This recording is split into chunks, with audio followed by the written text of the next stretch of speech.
पहले तो विशाल को लगा कि वो एक सपना देख रहा है, लेकिन जब उसकी ठंडी उंगलियां गर्दन पे महसूस हुई तब विशाल समझ गया कि ये सपना नहीं बल्कि बिल्कुल सच है। जी हाँ दोस्तों, आज की ये सच्ची घटना है राजस्थान के रहने वाले विशाल की, जिसके साथ साल 2016 में एक ऐसी घटना घटी जिसकी वजह से विशाल आज भी रात के समय घर के बाहर निकलने से डरता है। दरअसल साल 2016 में जब विशाल की स्कूल की एग्जाम चल रही थी, उस दौरान विशाल अपनी स्कूल की लाइब्रेरी में जाता था। आमतौर पर तो स्कूल वाले लाइब्रेरी को 5 से 6 बजे के आसपास जो है बंद कर दिया करते थे, लेकिन एग्जाम के चलते लाइब्रेरी को रात तक ओपन रखते थे। और एक रात विशाल अपनी पढ़ाई में इतना ज्यादा खोया हुआ था कि उसे टाइम का होश ही नहीं रहा। जब उसने घड़ी की तरफ देखा तो रात के लगभग 10 बज चुके थे, जो कि बहुत लेट था।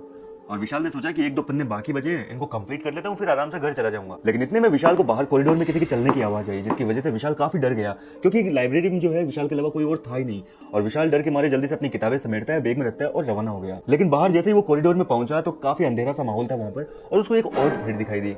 अब उस औरत को देख के विशाल काफी डर गया, लेकिन जैसे तैसे जो है विशाल ने हिम्मत की और उसके पास में जाकर पूछा कि आप कौन हो, यहाँ क्या कर रहे हो इतनी देर तक। अब विशाल ने जैसे ही उस औरत से ये सवाल किया तो वो औरत वहां से गायब हो गई। अब इस चीज से विशाल काफी डर गया और वो सीधा मेन गेट की तरफ भागता है, और मेन गेट से होते हुए वो रोड पे पहुंच गया और जल्दी जल्दी अपने घर की तरफ जाने लगा। और जैसे ही विशाल थोड़ा आगे पहुंचा तो वो औरत वापस आकर विशाल के सामने खड़ी हो गई, और इस बार वो औरत पहले से ज्यादा डरावनी लग रही थी।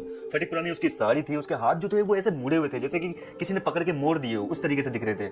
और उस औरत ने विशाल के पास में आकर पूछा, तुमने मेरी बेटी को देखा है? अब विशाल की डर के मारे हालत काफी खराब थी पहले से ही उसको देख के।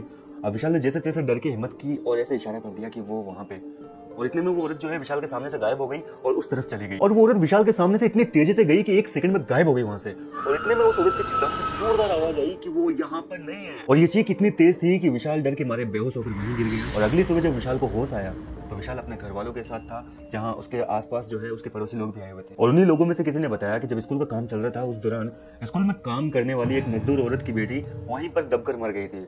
जिसके बाद वो औरत जो है वो इतनी ज्यादा पागल हो गई कि उसने उसी स्कूल की बिल्डिंग से कूद के अपनी जान दे दी। और आज भी वो है जो स्कूल के आसपास का एरिया है, वहां पर अपनी उस छोटी सी बेटी को ढूंढने के लिए रात को भटकती रहती है।